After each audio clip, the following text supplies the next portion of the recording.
வணக்கம், அனைவருக்கும் வணக்கம். உள்ள வலிவலம் தேசிய பாலிடெக்னிக் அதில் தான் வந்து என்னுடைய கல்லூரி படிப்பு. பள்ளி படிப்பு வந்து திருவாரூர் உள்ள வேலடியார் பள்ளி. பிறந்து வளர்ந்ததெல்லாம் வந்து ஆரம்ப பள்ளியெல்லாம் வந்து எனக்கு வந்து மயிலாடுதுறை. ஓகே, இன்னைக்கு தலைப்பு வந்து engineers what next. What next அப்படின்றதுக்கு முன்னாடி வாட் நவ் அப்படின்றது நமக்கு தெரியும். வாட் நெக்ஸ்ட்ன்றது வந்து மாணவர்கள், அதாவது இன்ஜினியர் ஆக போறவங்க வந்து அவங்களுடைய அடுத்த நிலை என்ன அப்படின்றது. அதுக்கு முன்னாடி இன்னைக்கு கரண்ட்ல அவங்க பொசிஷன் என்ன அப்படின்றது வந்து நமக்கு வந்து தெளிவா தெரிஞ்சுக்கணும். இப்போ ரீசன்ட் டேஸ்ன்னு சொல்றது நான் கிட்டத்தட்ட ஒரு 10-15 இயர்ஸா இண்டஸ்ட்ரீஸ்ல வந்து எம்ப்ளாயபிலிட்டி அப்படின்னு சொல்லி ஒரு டேர்ம். எம்ப்ளாயபிலிட்டின்னா என்னன்னா எலிஜிபிலிட்டி ஃபார் எம்ப்ளாய்மெண்ட், வேலை செய்யறதுக்கான தகுதி. இப்ப எல்லா நிறுவனமும் என்ன எதிர்பார்க்கறாங்க அப்படின்னு சொல்லிட்டு சொன்னா, அந்த கம்பெனில உள்ள வந்து வேலை செய்யணும்னா மிகவும் பேசிக்கான அடிப்படையான சில விஷயங்களாவது தெரிஞ்சிருக்கணும் அப்படின்னு எதிர்பார்க்கறாங்க. ஆனா இன்னைக்கு படிச்சு முடிச்சுட்டு வர்ற இன்ஜினியர்ஸ், டிப்ளமோ ஹோல்டர்ஸ், நிறைய படிக்கிறாங்க, யாரா இருந்தாலுமே அவங்க எதிர்பார்க்கிற விஷயம் வந்து அவங்களுக்கு வந்து இல்ல. ஆனா இவங்க தட் மீன்ஸ் அந்த இன்ஜினியர்ஸ் என்ன எதிர்பார்க்கறாங்கன்னா, போனோன்னு ஒரு வேலை கிடைக்கணும், வேலைக்கு நல்ல சம்பளம் கிடைக்கும். அந்த சம்பளமும் வேலையும் கிடைக்கிறதுக்கு நம்ம கையில இருக்கக்கூடிய அந்த ஒரு சர்டிபிகேட் இருக்கு இல்லையா, டிகிரி, டிப்ளமா அப்படின்னு சொல்லிட்டு சொல்லக்கூடிய சர்டிபிகேட் இருக்கு இல்லையா, அது போதும்னு நம்பிக்கிட்டு இருக்கிறாங்க. ஆனா இன்னைக்கு வேலை வாய்ப்பு நிலைமை வந்து அந்த மாதிரி இல்லை. ஏன்னா நான் வந்து 2017 ஒரு ஸ்டாட்டிஸ்டிக்ஸ் எடுக்கும்போது, அப்போ 552 இன்ஜினியரிங் காலேஜ், 449 பாலிடெக்னிக், மொத்தம் வந்து 1000 காலேஜஸ். ஒவ்வொரு காலேஜ்ல இருந்தும் அப்ராக்சிமேட்டா 100 பேர், ஒரு 100 பேர் வந்து, அதாவது மெக்கானிக்கல், மெக்கட்ரானிக்ஸ், இது production engineering, tool and die making, இதெல்லாம், அதாவது ஆட்டோமொபைல், ஏரோநாட்டிக்கல், இதெல்லாம் மிக்ஸ்டா பார்க்கும்போது மினிமம் ஒரு 100 பேராவது வெளில வருவாங்க. அந்த 100 பேருன்ற கணக்கு வச்சு பார்த்தாலே பாத்தீங்கன்னா 1,00,000 பேர் வந்து மெக்கானிக்கல் பேக்ரவுண்டோட வரக்கூடிய இன்ஜினியர்ஸ், அது டிப்ளமா இன்ஜினியர்ஸ், டிகிரி இன்ஜினியர்ஸ் எல்லாமே. ஆனா அவங்களுக்கான எம்ப்ளாய்மெண்ட் ஆப்பர்ச்சுனிட்டி எப்படி இருக்குன்னு சொல்லிட்டுனா 10% தான். 1977 எனக்கு நல்லா ஞாபகம் இருக்குது. அந்த பீரியட்ல வந்து வந்த படங்கள்ல எல்லாத்துலயுமே வந்து பாத்தீங்கன்னா, சினிமா படத்துலலாம் பாத்தீங்கன்னா, அந்த படிச்சு முடிச்சுட்டு வேலை தேடிட்டு போவாங்க. எல்லா கம்பெனி வாசல்லையும் நோ வேகன்சின்னு ஒரு போர்டு இருக்கும். நோ வேகன்சி போர்டு எழுதுறதுக்கே ஒரு கம்பெனி வச்சு நடத்திட்டு இருக்காங்க. அந்த மாதிரிலாம் வந்து இருந்த காலம். ஆனா இன்னைக்கு பேப்பர் எடுத்து பாத்தீங்கன்னு சொல்லிட்டு சொன்னா, புதன்கிழமை, சாட்டர்டே, சண்டே எல்லாத்துலயும் வாண்டட்னு இருக்கு. அப்ப எது நிஜம்? படிச்சு முடிச்சுட்டு போற இன்ஜினியர்ஸுங்களுக்கு வந்து வேலை இல்லைன்றது நிஜமா, இல்ல வேலைக்கான ஆள் இல்லைன்றது வந்து நிஜமா? பிரச்சனை என்னன்னு சொல்லிட்டு சொன்னா, அவங்க இண்டஸ்ட்ரீஸ்ல தேவையான வேலைக்கு தேவையான தகுதி உள்ள இன்ஜினியர்ஸ் வந்து வெளில வர்றதில்லை. சரி, ஓகே, 10% தான் வேலை இருக்குது. அதாவது 1,00,000 பேர் வெளில வராங்கன்னா 10,000 15,000 பேருக்கு ஒரு வருஷத்துக்கு வேலை கிடைக்கிறது பெரிய விஷயமா இருக்கு. அப்படின்னா என்ன பண்ண வேண்டியது இருக்குன்னா, இவங்க கூட படிச்சவங்க கூடயே இவங்க போட்டி போட்டு 10 பேர் இன்டர்வியூ போனாங்கன்னா ஒருத்தவங்க தான் செலக்ட் ஆகிற லெவல்ல வந்து இருக்குது. அதுக்கும் வந்து ஒண்ணு நம்ம அந்த வேலை சம்பந்தமான அறிவு, திறமை அப்படி இல்லைன்னு சொல்லிட்டு சொன்னா, ரெக்கமெண்டேஷனு அதுவும் இல்லைன்னு சொல்லிட்டு சொன்னா, கொஞ்சம் பணம், சில கவர்மெண்ட் எல்லாம் போய் சேர்றதுக்கு வந்து பணம் தேவைப்படுதுன்னு முன்னாடி சொல்லிட்டு இருப்பாங்க. அந்த மாதிரி அது இப்ப சிபாரிசு பணம்லாம் வந்து பாத்தீங்கன்னா ரொம்ப கொஞ்சம் பேர்கிட்ட தான் வந்து இருக்கும்.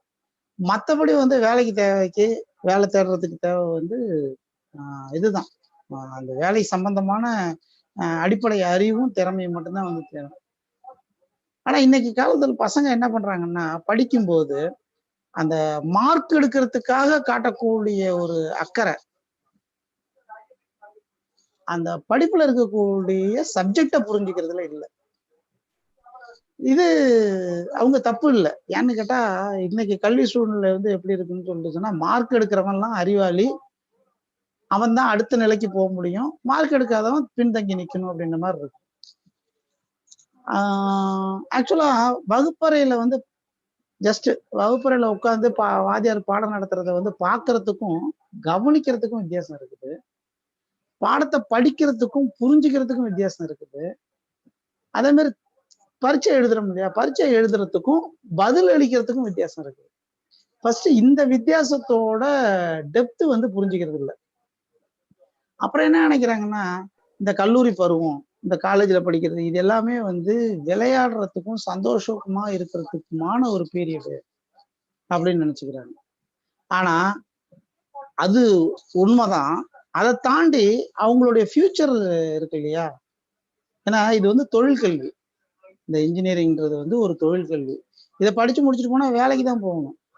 அப்போ வேலைக்கு போனாதான் வந்து ஃபியூச்சரே இருக்கும். அப்படிங்கும்போது அதுக்கு தேவையான அடிப்படையான விஷயங்களையும் நம்ம தெரிஞ்சுக்கிட்டு போகணும் அப்படின்றத அவங்க வந்து மறந்துடுறாங்க. அப்படியே அது அவங்களுக்கு தெரிஞ்சாலும் அதை வந்து அவங்க, அதாவது புத்திக்கு தெரிஞ்சாலும் மனசு ஏத்துக்கிறது. ஆனா இதுல வந்து ரொம்ப முக்கியமான ஒரு விஷயம் என்னன்னு சொல்லிட்டு சொன்னா, இவங்களோட பேரண்ட் வந்து அவங்களோட ட்ரீம் வேற லெவல்ல இருக்கும். இதை படிக்க வைக்கிற அப்பா அம்மா இருக்காங்க இல்லையா, அவங்களோட ட்ரீம் வந்து வேற லெவல்ல இருக்கும். என் பையன் படிச்சு முடிச்சுட்டு போனான்னா எங்களோட வாழ்க்கையோட தரமே வந்து மாறி போயிடும் அப்படின்ற மாதிரி வந்து ஒரு பெரிய இது ஒண்ணு இருக்கும். ஆனா அதை பத்தி எல்லாம் வந்து பசங்க வந்து பெருசா வந்து யோசிக்கிறதும் இல்லை, இது பண்றதும் இல்லை. அப்புறம் பாத்தீங்கன்னா இந்த கேடு படிச்சுட்டா வந்து டிசைனர் அப்படின்னு நினைச்சுக்கிறாங்க. ஆக்சுவலா கேடுன்னா இந்த ஆட்டோ கேடு, ப்ரோ, சால்டோக்ஸ், யூனிகிராபிக்ஸ், கேட்டியா அப்படிலாம் சொல்றாங்க இல்லையா, இந்த மாதிரி சாஃப்ட்வேர்ஸ்லாம் வந்து படிச்சுட்டா இது டிசைனர் அப்படின்னு சொல்லிட்டு நினைச்சுக்கிறாங்க. ஆக்சுவலா அது வந்து டிசைனர் இல்லை, அது வந்து டிராஃப்டிங், அவ்வளவுதான். டிராயிங் நாங்க படிக்கும்போது வந்து 84ல வந்து 81 84 வந்து வளையல் தேச படிக்கும்போது நாங்க வந்து பேப்பர்ல டிராயிங் போடுவோம். இன்னைக்கு அந்த டெக்னாலஜி வந்து இதுல வந்துருச்சு, கம்ப்யூட்டர்ல டிராயிங் போடுற மாதிரி வந்துருச்சு. டிராயிங் போடுறதுக்கும் அந்த டிராயிங்கை உருவாக்குறதுக்கும் வித்தியாசம். உருவாக்குறவன் தான் டிசைனர், டிராயிங் போடுறவன் டிசைனர் இல்லை. அதனால டிசைன் அப்படின்னு சொல்லிட்டு சொன்னா அது கால்குலேஷனு, கான்செப்ட், அப்ளிகேஷனு இதெல்லாம் வந்து தெரிஞ்சிருந்தாதான் வந்து அது டிசைனர். அப்புறம் வந்து ஒருத்தவங்க வந்து வேலைக்கு போகணும் அப்படின்னு சொல்லிட்டுனா அவங்க வந்து ஒரு 3 ஸ்டேஜ். ஒண்ணு ஸ்டூடெண்ட், அடுத்தது அவன் வேலைக்கு அப்ளை பண்ணா அவன் பேர் வந்து கேண்டிடேட், வேலைக்கு அப்ளை பண்ணி வேலையில போய் ஜாயின் பண்ணி ஒர்க் பண்ணா அவனுக்கு பேர் இன்ஜினியர். ஸ்டூடெண்ட்றவங்களுக்கு ஒரு நல்ல பர்சன்டேஜ் மார்க் இருந்தா அவன் வந்து ஒரு நல்ல ஸ்டூடெண்ட். எல்லாருமே வந்து அதான் சொல்லுவாங்க, என் பையன் 90% எடுத்திருக்கேன், என் பையன் 80% எடுத்திருக்கான், distinction, class first, school first, college ஃபர்ஸ்ட்லாம் சொல்லுவாங்க. அது வந்து நல்ல விஷயம் தான். ஆனா கேண்டிடேட் அப்படின்றவன் அப்படின்னு சொல்லிட்டு சொன்னா அவன் வந்து இன்டர்வியூல வந்து ஒரு 10 பேருக்கு கூட அவன் போட்டி போட்டு அந்த வேலையில சேரணும். அப்ப என்ன தேவைப்படுதுன்னு சொல்லிட்டு சொன்னா, அந்த இன்டர்வியூல வந்திருக்கிறவங்களை விட பெட்டரா காட்டிக்கிட்டா போதும், அதுக்கு தேவையான அளவுக்கு நாலேஜ் இருந்தா போதும். ஆனா இன்ஜினியர் அப்படின்னு சொல்லிட்டு சொன்னா அது என்ன ஸ்டேஜ்னா, இப்போ கம்பெனில போய் வேலைக்கு சேர்ந்தாச்சுன்னா சேர்ந்ததுக்கு அப்புறமா அந்த வேலையை நம்ம சிறப்பா செய்யறதுக்கும், நம்ம கூட வந்து வேலை செய்யறாங்க இல்லையா, அவங்க கூட போட்டி போட்டு நம்மளோட நிலைமையை வந்து நம்மளோட ஸ்டாண்டர்டு, நம்மளுடைய பொசிஷனை வந்து தக்க வச்சுக்கிறதுக்கும், அடுத்த ஸ்டேஜ் இம்ப்ரூவ் ஆகி போறதுக்கும் தேவையான நாலேஜ் அது படிப்படியா தான் வளரும். ஆனா அடிப்படைன்னு ஒண்ணு இருக்கு இல்லையா, அது வந்து தேவை. ஸோ அப்புறம் நம்ம எந்த கம்பெனில வேலைக்கு போகணும்னு நினைக்கிறோமோ அந்த கம்பெனில அவங்க ப்ராடக்ட் என்ன இருக்கு அப்படின்றத தெரிஞ்சுக்கிட்டும் நம்ம வந்து இன்டர்வியூக்கு போக வேண்டிய ஒரு சுச்சுவேஷன் வந்து இருக்குது. இதெல்லாம் தெரிஞ்சிருந்தாதான் வந்து நம்ம வந்து அந்த இதுக்கு வந்து போக முடியும். ஆனா இது அன்பார்ச்சுனேட்டா என்ன ஆயிருதுன்னு சொல்லிட்டுன்னா, இந்த 10 பேர்ல நம்ம ஒரு ஆளு அப்படின்னு நிரூபிக்கிறதே பெரிய விஷயமா இருக்கு. அப்புறம் எப்படி வந்து நான் தான் அந்த 10ல 1, நான் சொல்றது புரியுதான்னு தெரியல. அதாவது 10 பேர்ல நான் தான் ஃபர்ஸ்ட் அப்படின்னு சொல்றதுக்கும் 10ஓட 11ன்னு சொல்றதுக்கும் வித்தியாசம் இருக்கு இல்லையா. அதுக்கு கைட் பண்றதுக்கு யாரும் இல்லை. ஸோ இப்போ பல மாசம் வேலை தேடி கிடைக்காம ஃபெயில் ஆகிறதுக்கான ரீசன் கூட அவங்க தெரிஞ்சுக்கிறதுக்கு விரும்புறது இல்லை. நிஜத்துல பாத்தீங்கன்னு சொன்னா அவங்க கஷ்டப்பட்டு வேலை தேடுறாங்க. ஆனா இந்த வேலை தேடுற சிச்சுவேஷனை பத்தி அவங்க பேரண்ட்டா அவங்களால வந்து சொல்ல முடியறது இல்லை. நான் இந்த மாதிரி கஷ்டப்பட்டு தான் வேலை தேடுறேன், எனக்கு தேவையான அந்த எலிஜிபிலிட்டி வந்து இல்லை, அதனால வந்து நான் ரொம்ப சிரமப்படுறேன், எனக்கு சரியான வேலை கிடைக்கிறது இல்லை, அப்படிலாம் சொல்றது இல்லை. அப்படி சொன்னா என்ன நடக்கும் அப்படின்னு சொல்லிட்டு சொன்னா, அப்பா அம்மா வந்து தான் மேல வச்சிருக்கக்கூடிய நம்பிக்கை ஃபர்ஸ்ட் போயிடும். என்னடா இத்தனை வருஷம் வந்து நான் செலவு பண்ணி படிக்க வச்சேன், அது வந்து பொய்ன்னு ஆகி போச்சே, என் நம்பிக்கையெல்லாம் வீணா போச்சே அப்படின்னு சொல்லிட்டு சொல்லிடுவாங்களோ, அப்படி நினைச்சிருவாங்களோ, பயந்துருவாங்களோ அப்படின்னு சொல்லிட்டு சொல்லி வெளியில படுற அவமானத்தெல்லாம் வந்து தன்னுக்குள்ளேயே வந்து மறைச்சுக்கிட்டு அவங்க படுற வேதனை அது வேற லெவல். கிட்டத்தட்ட 3 to 4 lakhs வந்து 4 வருஷம் செலவு பண்ணி படிச்சும் அந்த வேலைக்கு போறதுக்கான தகுதி தனக்கு இல்லை, அதுக்கு வந்து ஒரு எக்ஸ்ட்ரா ட்ரைனிங் தேவைப்படுது அப்படின்ற மாதிரி இருக்கிறத வீட்டுல சொல்ல முடியல. சொல்லும் போது கூச்சப்பட வேண்டியது இருக்கு. அப்ப என்ன கேக்குறாங்கன்னா, அப்ப நீ 4 வருஷம் என்னத்தை படிச்ச அப்படின்னு கேட்டுருவாங்களோ அப்படின்னு சொல்லிட்டு கவலைப்படுறாங்க. ஸோ இதை வந்து வீட்டுல சொல்ல முடியாம, வேலைக்கு வந்து போய் கிடைக்காம, அதையும் தாண்டி ஒரு வேலை கிடைச்சிச்சுன்னு சொல்லிட்டு சொன்னா, அந்த வேலைக்கு போய் அந்த வேலையில சஸ்டெயின் பண்ண முடியாம, தட் மீன்ஸ் அந்த வேலையில நீடிச்சு இருக்க முடியாம, ஒரு 2-3 மாசம் வந்து இருந்து அதுக்கப்புறம் அந்த வேலையை விட்டுட்டு அடுத்த வேலை, அடுத்த வேலை விட்டு அடுத்த வேலைன்னு கிட்டத்தட்ட ஒரு 2-3 வருஷம் வந்து ஓடி என்ன பண்றோன்றதே தெரியாத கண்டிஷன்ல ஒரு மாதிரி நிர்கதியா நிப்பாங்க. கிட்டத்தட்ட ஒரு 2 வருஷம் கழிச்சு. இதுல பேரண்ட்ஸோட மிஸ்டேக்கும் இருக்கு. பேரண்ட்ஸோட மிஸ்டேக்கா? பேரண்ட்ஸ் தான் படிக்க வைக்கிறோமே, அதை விட வேற என்னத்த பண்ண முடியும் அப்படின்னு சொல்லிட்டு கேட்டா, நான் கேக்குறேன், நம்ம ஸ்கூல்ல கொண்டு போய் சேர்க்கிறோம் இல்லையா, எல்கேஜின்னு ஒரு ஸ்கூல்ல கொண்டு போய் சேர்க்கிறோம் இல்லையா, அப்போ வந்து அந்த ஸ்கூலை எவ்வளவு சின்சியரா தேடுறோம். இந்த ஸ்கூல்ல படிச்சா என் பையன் பெரிய ஆளாயிருவான், இந்த கிளாஸ்ல படிச்சா இந்த சப்ஜெக்ட் எடுத்தா அப்படின்லாம் ரொம்ப யோசிச்சு யோசிச்சு கேட்போம். ஊர்லயே இருக்கிறதுலே பெஸ்ட் ஸ்கூலு, அங்க போய் தேடி கொண்டு போய் சேர்ப்போம். இருக்கிற காசெல்லாம் கொண்டு போய் அங்க கொண்டு போய் இறப்போம், எல்லாத்தையும் பண்ணுவோம், சேர்த்துருவோம். அதுக்கப்புறம் அது கிட்டத்தட்ட ஒரு 10 வருஷம் அந்த குழப்பு ஓடுறதுக்குள்ளேயே போதும் போதுன்னு ஆயிரும். 10th +2ன்னு சொல்லிட்டு வரும்போது இந்த ஒரு கோர் சப்ஜெக்ட்னு சொல்லது இருக்கும். சயின்ஸு, மேத்ஸு இதுலலாம் நிறைய மார்க் எடுத்தாதான் அடுத்த லெவலுக்கு போக முடியும். அப்போ அதுக்கு வந்து டியூஷன் சேர்க்கறதுக்கு போவோம் பாருங்க, இந்த மாஸ்டர்கிட்ட போனா இவர் நல்லா சொல்லி தருவாரு, நிறைய மார்க் எடுக்கலாம், எல்லாம் மார்க்கை பேஸ் பண்ணி தான் போகும். சரி, இதை தாண்டி காலேஜ் சூஸ் பண்ணுவோம். இந்த காலேஜ்ல படிச்சா நமக்கு வந்து கேம்பஸ் இன்டர்வியூ வந்துடும், இந்த கோர்ஸ் எடுத்து படிச்சா இது வந்து நல்லா இருக்கும், எனக்கு தெரிஞ்சவங்க எல்லாம் அங்க அதுல அப்படி இருக்கிறாங்க, இதுல இப்படி இருக்காங்கன்ற மாதிரி எல்லாம் யோசிச்சு கவுன்சிலிங் வரைக்கும் போய் பெஸ்ட் காலேஜ் பெஸ்ட் கோர்ஸ்ன்னு சொல்லிட்டு சூஸ் பண்ணி கொடுத்துருவோம். அதுக்கப்புறம் 4 வருஷம் எதையாவது கேட்டிருப்போம், ஏண்டா படிக்கிறியே, என்ன பண்ணிட்டு இருக்கிற கேட்போம். மார்க் எவ்வளவு வருது, ஃபர்ஸ்ட் ரேங்க் வருதா, செகண்ட் ரேங்க் வருதா, அரியர்ஸ் வச்சிருக்கியா, இதெல்லாம் கேட்போம். என்னைக்காவது பார்த்து நீ இந்த கோர்ஸ் படிச்சுட்டு இருக்கியா, உன்னோட சீனியர் இதுக்கு முன்னாடி படிச்சு முடிச்சுட்டு போவான் என்ன பொசிஷன்ல இருக்கிறான்னு ஏதாவது விசாரிச்சியா? இப்ப நீ செகண்ட் இயர் படிச்சுட்டு இருக்கிற, 4th இயர் முடிஞ்சதுக்கு அப்புறமா உனக்கு எம்ப்ளாய்மெண்ட் ஆப்பர்ச்சுனிட்டி எந்த அளவுக்கு இருக்கும், என்ன மாதிரி கம்பெனில வந்து நீ படிக்க வேண்டியிருக்கும், எந்த கம்பெனில போய் நீ வேலை செய்யற மாதிரி இருக்கும், அதுக்கு ஏதாவது ரெஃபரன்ஸ் பார்த்து வச்சிருக்கிறியா? ஒரு கேள்வி இருக்காது. நம்ம நினைச்சுக்குவோம் படிச்சு முடிச்சாரு அதான் சொல்லிட்டுனா தங்கத்தட்டுல வந்து நமக்கு வந்து அப்பாயின்மெண்ட் ஆர்டர் வச்சுட்டு எல்லா கம்பெனியும் காத்துட்டு இருக்கு அப்படின்னு சொல்லி, அதெல்லாம் இல்லை. நிறைய ஷாக்கிங் நியூஸ் எல்லாம் இருக்குது, சொன்னோம்னு சொல்லிட்டு சொன்னாக்கா அது இப்படியா அப்படின்னு சொல்லிட்டு யோசிக்கிற அளவுக்கு எல்லாம் வந்து இருக்கும். ஸோ பேரண்ட்ஸும் வந்து ஸ்டூடெண்டோட அதான் ஸ்டூடெண்டா இருக்கிறவங்களுடைய சிச்சுவேஷனை வந்து புரிஞ்சுக்கிட்டு அவங்களுக்கு ஏதாவது சப்போர்ட் பண்ண முடியுமான்றத யோசிக்கணும். 2வது, பேரண்ட் தான் அதை வந்து பண்ண முடியும். சரி, பேரண்ட் ஒரு வேலை இருக்கட்டும், பசங்களோட மைண்ட் செட் எப்படி இருக்குது அப்படின்னு சொல்லிட்டு பார்க்கலாம்னா, நான் வாட் நெக்ஸ்ட்ன்றத சொல்றேன். இப்போ கரண்ட்டை பத்தி சொன்னாதானே வந்து நமக்கு வந்து வாட் நெக்ஸ்ட் வந்து பண்ணணும்ன்றது வந்து தெரியும். பல விதமான மைண்ட் செட்ல இருக்கிறாங்க. ஒண்ணு என்ன, வேலையே இல்லை, எங்கேயுமே வேலை வாய்ப்பே இல்லை, கிடைக்கிறதே இல்லைன்னு சொல்லிட்டு ஒரு குரூப். வேலைக்கு போகணும்னு சொல்லிட்டுன்னா பயங்கர காம்படிஷன் இருக்குது அப்படின்னு நினைக்கக்கூடியது இன்னொரு குரூப். இன்னொரு சில பேர் இருக்கிறாங்க, படிச்சு முடிச்சா அடுத்த செகண்டே வேலை வந்துடும் அப்படின்னு சொல்லிட்டு நினைக்கக்கூடிய குரூப் இன்னொன்று. ஒரு சில பேர் நினைச்சிட்டு இருப்பாங்க, நமக்கு வந்து வேலைக்கு படிச்சு முடிச்சோம்னா நமக்கு வந்து வேலைக்கு போனா நமக்கு வந்து ஒரு 20,000 ரூபாய் சம்பளம் கிடைக்கணும் அப்படின்னு. அப்புறம் ஒரு சில பேர் நம்ம ஐடில போனாதான் நமக்கு நிறைய சம்பளம் கிடைக்கும். அதாவது படிக்கிறது வந்து மெக்கானிக்கலா இருக்கும், சிவிலா இருக்கும், எலக்ட்ரிக்கலா இருக்கும், எதுவா இருந்தாலும் சரி ஐடிக்கு போனா நிறைய சம்பளம் கிடைக்கும்.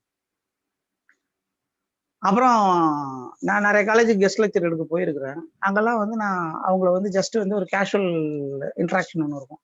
அப்போ வந்து கேட்கும்போது நீங்க என்னவா வேலைக்கு போகணும், என்ன டிபார்ட்மெண்ட்ல போகணும்னு சொல்லும்போது மேக்சிமம் பேர் சொல்றது, சார் நான் டிசைன்ல போகணும், நான் குவாலிட்டியில போகணும், நான் ப்ரொடக்ஷன்ல போகணும், அசம்பிளில போகணும்னு சொல்லுவாங்க.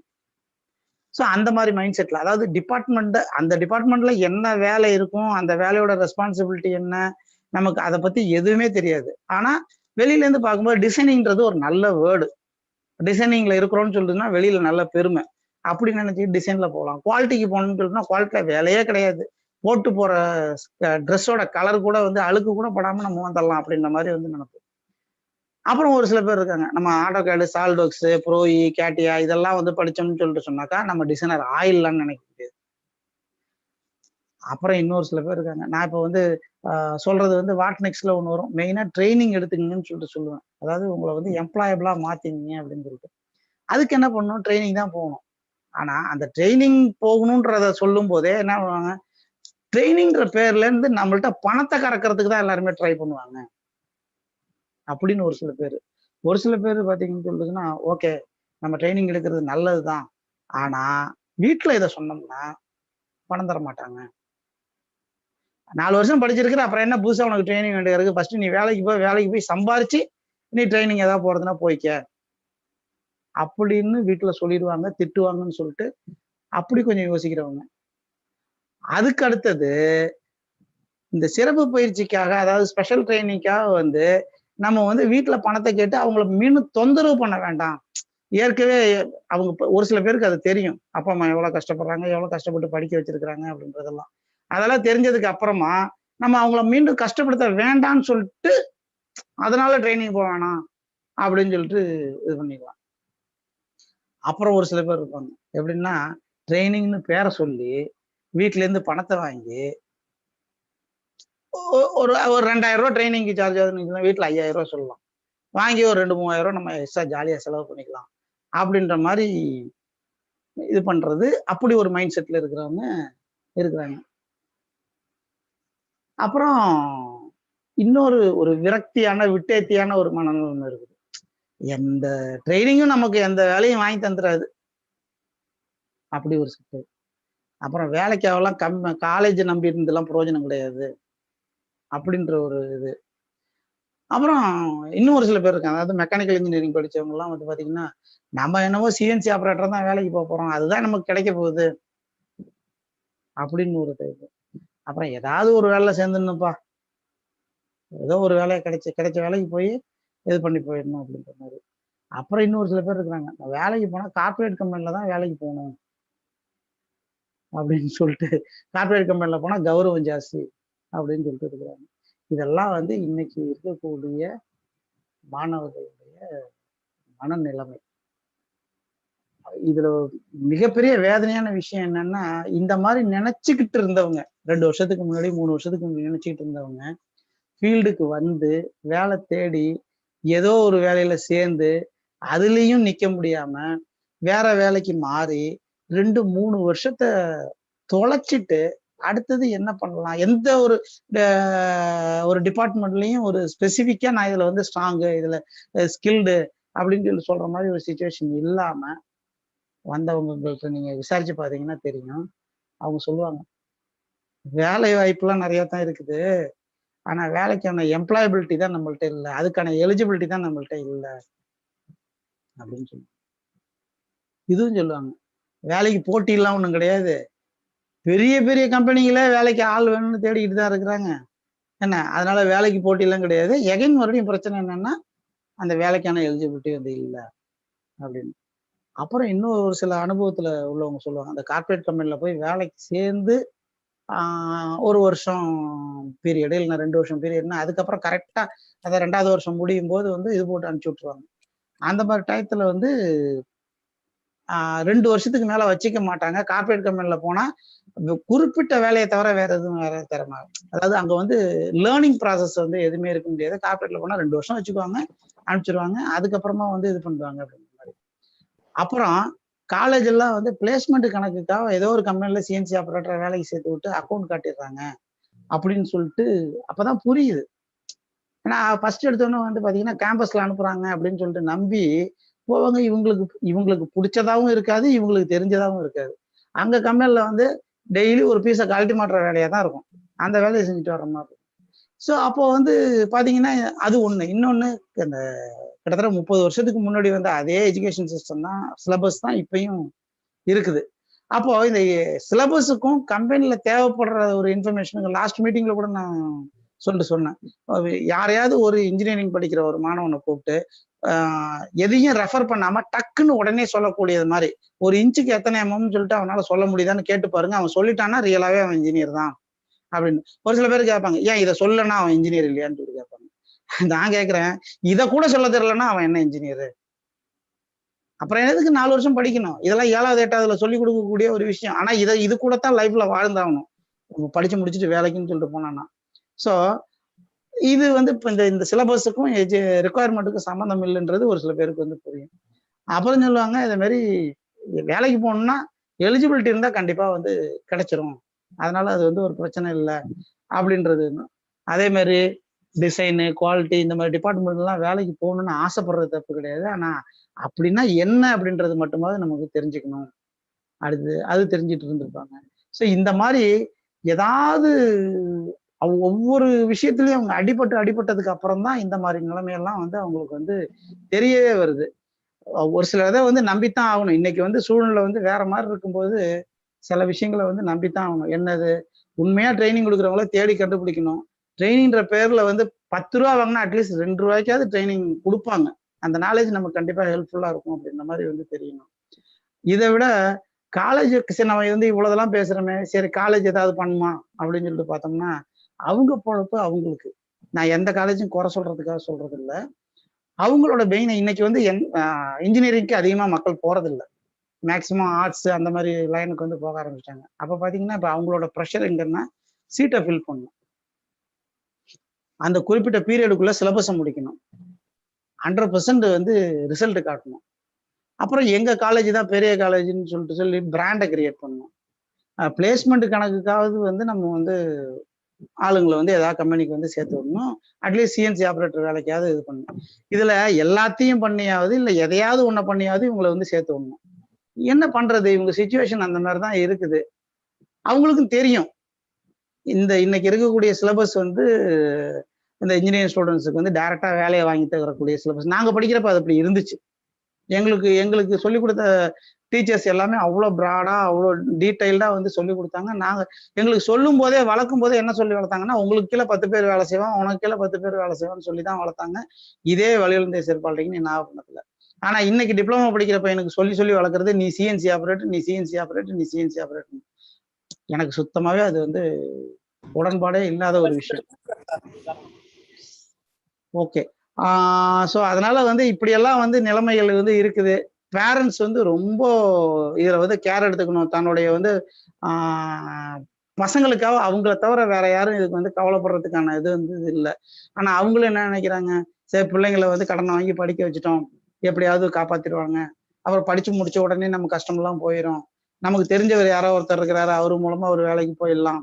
அப்புறம் படிச்சு முடிச்சதுக்கு அப்புறம் என் பையன் கேம்பஸ்ல உனக்கு வந்து ஐடில வேலை கிடைச்சிச்சு, ஆஃபர் லெட்டர் வந்துருச்சு, இன்னும் வேலைக்கு இன்னும் போய் சேரல, 2-3 இன்டர்வியூக்கு போயிருக்கிறான், இன்னும் ரிசல்ட் வரல, எப்பதான் வேலைக்கு போவான்னு சொல்லிட்டு தெரியலையே. சரி எந்த வேலைக்கு போனாலும் 2-3 மாசத்துக்கு இருக்க மாட்டேன்றான், என்னதான் பண்றதுன்னு சொல்லிட்டு புரியலையே. சரி எங்கேயாவது ஸ்பெஷல் கோச்சிங் அனுப்பிச்சாலாவது அவன் ஏதாவது நல்லபடியா பிக்கப் ஆகி வருவானான்னு சொல்லிட்டு பார்க்கலாம். சரி இது வந்து இவ்வளவு தூரம் நம்ம படிக்க வச்சோமே, செலவு பண்ணி படிச்சோமே, அப்ப இது என்னதான் பிரயோஜனம்? இதுல 4 வருஷம் காலேஜ்ல படிச்சு 4 லட்சம் செலவு பண்ணி கிடைக்காத ஒரு இது, இவனை எங்கேயாவது ட்ரைனிங் அனுப்பிச்சா கிடைச்சிடவா போகுது. இப்படி எல்லாம் வந்து இவங்க யோசிக்கிற சிச்சுவேஷன்ல இதெல்லாம் இருக்கிறதுனால வாட் நெக்ஸ்ட், என்ன பண்ணலாம்? ரொம்ப சுருக்கமா முடிச்சிடறேன். ஆக்சுவலா அதைத்தான் டீட்டெயிலா பேசணும், பட் இருந்தாலும் சுருக்கமா முடிச்சிடறேன். ஃபர்ஸ்ட், நீங்க எந்த கம்பெனிக்கு வேலைக்கு போகணும்னு நினைக்கிறீங்களோ ஃபர்ஸ்ட் அந்த கம்பெனியை பத்திய விவரங்களை தெரிஞ்சுங்க. நீங்க என்ன ஸ்ட்ரீம் எடுத்திருந்தாலும் சரி, மெக்கானிக்கல் எடுத்தாலும் சரி, சிவில் எடுத்திருந்தாலும் சரி, எலக்ட்ரானிக்ஸ், கம்ப்யூட்டர் சயின்ஸ், எதுவா இருந்தாலும் சரி, என்ன கம்பெனிக்கு வேலைக்கு போகணும்னு நினைக்கிறீங்களோ அந்த கம்பெனியோட ப்ராடக்ட் என்ன, அவங்களோட நேச்சர் ஆஃப் ப்ராடக்ட் என்ன, அங்க போனா வந்து உங்களோட ரோல் என்னவா இருக்கும், இதெல்லாம் வந்து தெளிவா தெரிஞ்சுங்க. அப்புறம் நீங்க என்னவா ஆகணும்னு நினைக்கிறீங்களோ ஃபர்ஸ்ட் அதை முடிவு பண்ணுங்க. நான் டிசைனர் ஆகணுமா, அப்ப டிசைன் சம்பந்தமான விஷயங்களை தெரிஞ்சுங்க. நான் குவாலிட்டிக்கு போகணுமா, குவாலிட்டி சம்பந்தமான விஷயங்களை வந்து தெரிஞ்சுங்க. இதெல்லாம் வந்து ஒரு ஜென்ரல் டேர்ம்ஸ். இந்த குவாலிட்டின்றது, டிசைன்றது, ப்ரொடக்ஷன்றது, அசம்பிளின்றது எல்லாம் வந்து ஜென்ரல் டேர்ம்ஸ். இதை பத்தி நான் வந்து ஆக்சுவலா 15 நாள் நான் கிளாஸ் எடுத்துட்டு இருக்கிறேன். 15 நாள்ல வந்து எடுத்து முடிக்க முடியாத ஒரு விஷயத்த 5 நிமிஷத்துல சொல்ல முடியுமான்னு எனக்கு தெரியல. பட் இருந்தாலும் சொல்றேன். ஸோ என்ன வேலைக்கு போகணுன்றத முடிவு பண்ணுங்க. அது தொடர்பான விஷயங்கள கண்டிப்பா தெரிஞ்சுங்க. தெரிஞ்சவங்கள்ட்ட கேளுங்க. உங்க சீனியரை கேளுங்க. உங்க உங்களோட சீனியர் இதுக்கு முன்னாடி ஏதாவது ஒர்க் பண்ணவங்க எங்க கம்பெனில ஒர்க் பண்றாங்கன்னு உங்க நெட்வொர்க்க வந்து செக் பண்ணுங்க. காலேஜ்ல அலுமினி இருந்துச்சுன்னா, அலுமினி மூலமா உங்க சீனியர்ஸ வந்து இது பண்ணுங்க. காலேஜ்ல ஏற்கனவே வந்து அந்த பிளேஸ்மெண்ட்ன்ற பேர்ல எங்கேயாவது சேர்த்து விட்டுருப்பாங்க இல்லையா? அவங்கள கான்டாக்ட் பண்ணி ரியலாவே அந்த பிளேஸ்மெண்ட் வந்து அவங்களுக்கு ஹெல்ப்ஃபுல்லா இருந்துச்சா? உங்களுக்கும் அது வந்து சூட் ஆகுமா? அப்படின்றத வந்து செக் பண்ணுங்க. அப்புறம் முடிஞ்ச அளவுக்கு கார்ப்பரேட் கம்பெனிக்கு வேலைக்கு போகாதீங்க. இத நான் வந்து ரெக்கமெண்டேஷனா சொல்லல. இது வந்து சஜஷனா சொல்றேன். ஒரு 2 வருஷம் ஏதோ வீட்டுக்கு வந்து கஷ்டப்படுற வீட்டுக்கு வந்து ஏதோ ஒரு 8,000 10,000 குடுக்கணும் அப்படின்றதுக்காக போற எக்ஸம்ஷன் கேஸ விட்டுருங்க. அந்த மாரி போறவங்க போய்க்கங்க. ஆனா நாலேட்ஜ் வேணும். நமக்கு வந்து லைஃப் வந்து இன்னும் 2 வருஷத்துல வந்து நம்ம வந்து புதுசா வந்து டர்ன் ஆக போகுது. அந்த மாரிலாம் நினைச்சிட்டு இருக்கிற நீங்க பெரிய கார்ப்பரேட் கம்பெனிக்கு போகாதீங்க. ஆனா அதே கம்பெனிக்கு இங்க ஏதாவது சின்ன கம்பெனில வேலை செஞ்சுட்டு 2 வருஷம் கழிச்சு ஒரு குவாலிட்டிக்கோ, டிசைனுக்கோ நீங்க அப்ளை பண்ணீங்கன்னா, அங்க லைஃப் டைமா வச்சுக்கோங்க. ரிட்டயர் ஆகுற வரைக்கும் வச்சுக்கோங்க. அது நிஜம். ப்ராமிஸ். ஆனா நீங்க ஜிஇடி இல்லைன்னா ஜிடின்னு சொல்லுவாங்க. கிராஜுவேட் இன்ஜினியர் ட்ரெயினி இல்லைன்னா கிராஜுவேட் ட்ரெயினி இன்ஜினியர். அந்த கேட்டகரியில உள்ள போனீங்கன்னா, இன்னைக்கு தேதி வந்து 19ஆம் தேதி மார்ச் மாசத்துல நீங்க உள்ள எடுத்தீங்கன்னா, 18 மார்ச் 2023ல உங்களுக்கு ஈவினிங் 5 மணிக்கு வந்து உங்களோட ரிலீவிங் ஆர்டர் அங்க ஹெச்ஆர் டிபார்ட்மெண்ட்ல இருக்கும். உங்க அக்கவுண்ட்ல அன்னைக்கு வரைக்கும் என்ன பேலன்ஸ் இருக்குதோ அது வந்து செட்டில் ஆயிருக்கும். அதனால சின்ன கம்பெனின்னு பார்க்காதீங்க. சம்பளம் கம்மின்னு பார்க்காதீங்க. அது எந்த ஃபீல்டா இருந்தாலும் சரி. நீங்க நாலேஜ லேர்ன் பண்ணிக்கிறதுக்கு உண்டான அந்த இத வந்து எடுத்துங்க. ஆ நெறைய இருக்கு. என்ன சொல்றது? நீங்க என்ன ஆகணும்னு நெனைக்கிறீங்களோ, அதுல வந்து தெளிவா இருங்க. அதுல தெளிவா இருங்க. எண்ணமே வாழ்க்கை. என்ன இவரு விவேகானந்தர் சொன்னதுதான்.